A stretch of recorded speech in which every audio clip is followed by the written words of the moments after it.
À l'occasion de la visite du président américain Joe Biden à Ottawa pour rencontrer le chef du gouvernement Justin Trudeau, bien entendu, le dossier haïtien a été ou sera évoqué, il ne peut en être autrement. Mais dans le même temps, les Haïtiens ont voulu faire entendre leur voix en direct. Et pour savoir comment ça se passe, nous avons avec nous en visioconférence notre correspondant permanent à Montréal, notre ami Jean Numa Goudou. Bonjour Jean Numa, comment ça va? Bonjour Serge, bonjour à tous.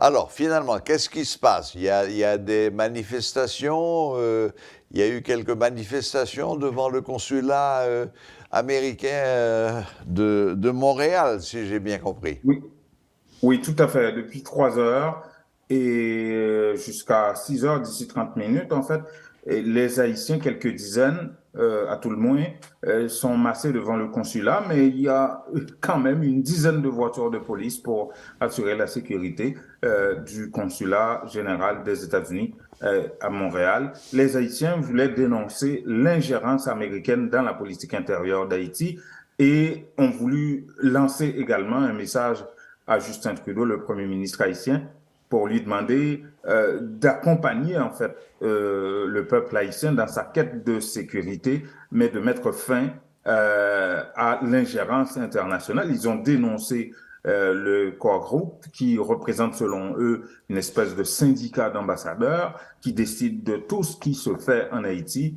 Et ça, c'est vraiment deux messages importants, à la fois à Joe Biden et à Justin Trudeau que les manifestants ont voulu lancer. Ils ont demandé aux Américains également de faire plus d'efforts dans le contrôle du trafic d'armes et de munitions en Haïti. Leur slogan, c'était « Biden, arrêtez d'armer les gangs ». Wow! Bon, mais Jean Numa, est-ce qu'il n'y a pas une certaine contradiction dans le fait, d'une part, de demander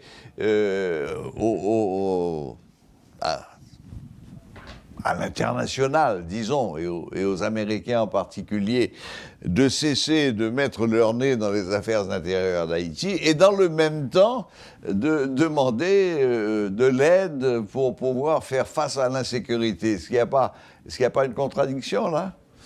Oui, j'ai posé la question à certains leaders de cette manifestation. Ils ont dit, à travers le monde, il y a des coopérations. Un pays peut toujours aider un autre à régler un certain nombre de problèmes.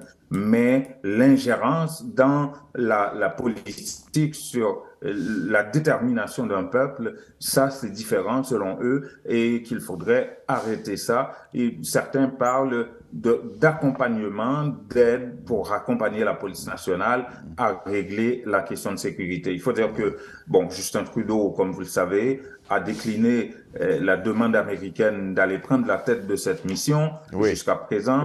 Hier encore, Anthony Blinken, le secrétaire d'État américain, évoquait la possibilité d'envoyer 4000 hommes de troupes en Haïti pour aller régler la question et que les Américains sont en train de chercher, que ce soit ici au Canada, mais à travers l'OEA et la CARICOM, des hommes qui pourraient aller aider pour la question. Mais il faut dire que ça, c'était à Montréal, Serge, mais les annonces qui ont été faites par Justin Trudeau et Joe Biden ensemble, parce qu'ils viennent de rencontrer les médias, c'est que d'abord, de l'aide à la police nationale, mais aussi pour l'humanitaire. 250 millions, c'est la somme déposée sur la table par Justin Trudeau pour aider la question humanitaire, mais aussi sur le plan sécuritaire, mais pas tout de suite parce qu'il ne veut pas envoyer des troupes en Haïti. Il parle de formation de policiers, encore plus de policiers, mais ça va prendre du temps pour former ces policiers-là, mais c'est pour ça que l'argent canadien de 150 millions serait destiné pour former des policiers. Il y aurait des pays comme, même africains, comme le Rwanda, qui seraient prêts à participer à cette formation et d'autres pays comme le Canada, les États-Unis, un peu partout. Mais les manifestants aujourd'hui ont dit, oui, c'est bien beau, mais en attendant, qu'est-ce qu'on fait? Puisqu'il y a des gens qui meurent tous les jours en Haïti. Et de plus en plus, hélas. Oui, donc, mais Jean Numa, je ne sais pas si tu es au courant, mais le Miami Herald a sorti un article où il semble indiquer une certaine nouveauté dans l'approche américaine. Les Américains, Biden n'ayant pas réussi à convaincre Trudeau de prendre la tête de ce mouvement international, maintenant, l'administration américaine semble se diriger vers le déploiement d'une mission de maintien de la paix des Nations Unies en Haïti. Ça nous rappelle des souvenirs désagréables. C'est quoi? Ouais, C'est non seulement ça, MINUSTA bis. oui, et non seulement ça, mais c'est depuis octobre que les Nations Unies, justement, discutent de ça. Et comme vous savez, il y a une réticence à la fois russe, mais Oui, chinoise, par rapport à cette question, qui sont deux membres avec droit de veto sur les 15 membres du Conseil de sécurité. absolument, Et absolument. c'est ce qui a fait en sorte que les Américains ainsi que les Canadiens ont cherché d'autres voies à travers l'OEA et la CARICOM pour envoyer une mission là-bas. Et plusieurs pays de l'OEA, de l'Organisation des États américains ou de la CARICOM ont déjà manifesté leur intention d'envoyer des troupes. On parle de la Jamaïque, on parle du Paraguay, on parle des Bahamas et bien d'autres pays. On parle même de pays en Afrique comme le Rwanda D'El qui pourraient envoyer Salvador des troupes. surtout, non?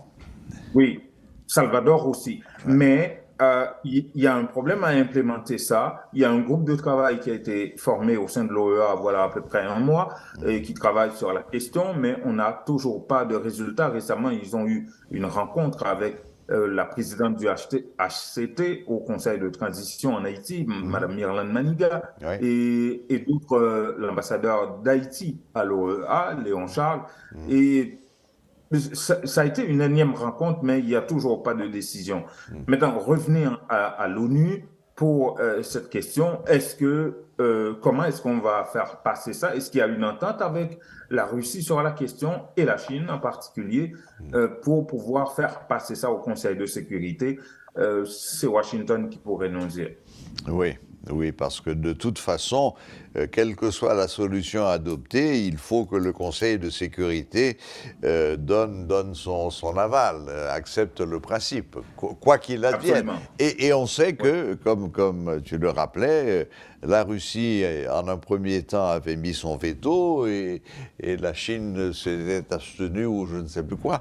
Mais bon, en effet, ce sont deux pays qui ont le droit de veto sur ces questions. Bon, mais à Montréal, oui, pardon, excuse-moi, la manifestation c'était à Montréal et à Ottawa. Oui. Rien de spécial? Rien de spécial, sinon que les deux hommes ont mangé ensemble et ils ont fait des annonces, Non, mais notamment je veux en dire, matière au point de vue réaction haïtienne, à Ottawa. non, il n'y a pas eu de manifestation du côté de la communauté haïtienne à Ottawa. Comme vous le savez, et Montréal accueille la plus grande partie de la communauté Absolument, haïtienne absolument, oui. ici au Canada, et c'est pour ça que les Haïtiens sont mobilisés sur la question. Et Justin Trudeau a annoncé aussi, Serge, aujourd'hui, une autre disposition par rapport à la migration, parce que c'est un problème Oui, au niveau de la politique 15 000. extérieure pour les 15 000, ça c'est une autre histoire, Serge. La première des choses qu'il faut surtout noter, c'est que Justin Trudeau a annoncé d'ici minuit aujourd'hui la fermeture du chemin Roxham. Ce La fermeture chemin-là de est quoi? Je n'ai pas bien entendu. du chemin Roxham. Oui, Ce chemin-là, c'est un chemin utilisé par les demandeurs d'asile d'origine haïtienne qui sont aux États-Unis pour rentrer ici au Canada pour d'accord, demander l'asile. très bien. Alors, la fermeture, ça sera pas, ils vont pas placer une barrière là ou des poteaux. Non, c'est pas ça. C'est que ils vont refouler, retourner aux États-Unis tout demandeur d'asile qui se présenterait à la frontière. Et les 15 000, justement, c'est le nombre d'immigrants haïtiens ou pas qui sont aux États-Unis que le Canada accepterait de la part des États-Unis. C'est ça. Pourquoi? Parce que entre les deux pays, depuis 2002, ils ont signé une entente qui est entrée en vigueur en 2004 une entente qu'on appelle entente sur les pays tiers sûrs pour la question de migration, l'entente veut que si quelqu'un arrive d'Haïti aux États-Unis, la personne doit présenter une demande d'asile aux États-Unis, mais ne peut pas traverser au Canada pour venir en demander ça, et vice-versa aussi. Très bien. Mais cette entente-là n'a pas été respectée et étant donné que les demandeurs sont passés par des points irréguliers à la frontière, donc ce n'est pas des postes frontaliers réguliers, le Canada ne pouvait pas, selon la Convention de Genève, les retourner là-bas, parce que l'entente précisait que les gens doivent arriver à un point frontalier régulier. Donc maintenant, ils ont re-signé l'entente pour dire, écoutez, on va respecter ça. Si des gens se présentent à la frontière, que ce soit à un point régulier ou pas, le Canada se réserve le droit de refouler cette personne-là aux États-Unis pour qu'elle demande l'asile aux États-Unis. Et ça viendrait régler un problème de politique intérieure assez lourd pour Justin Trudeau. Surtout, le Québec, la province du Québec mettait la pression beaucoup sur Justin Trudeau pour régler cette question, puisque ces gens-là sont chemin Roxham, ça se retrouve au Québec et ces gens-là sont arrivés au Québec, à Montréal, et ça a provoqué une crise de logement fou ici. Les prix ont augmenté à cause de ça et à cause de la COVID, etc. Mais il y a aussi cette demande-là qui est tellement forte qui a fait en sorte que l'offre est devenue plus chère. Eh bien.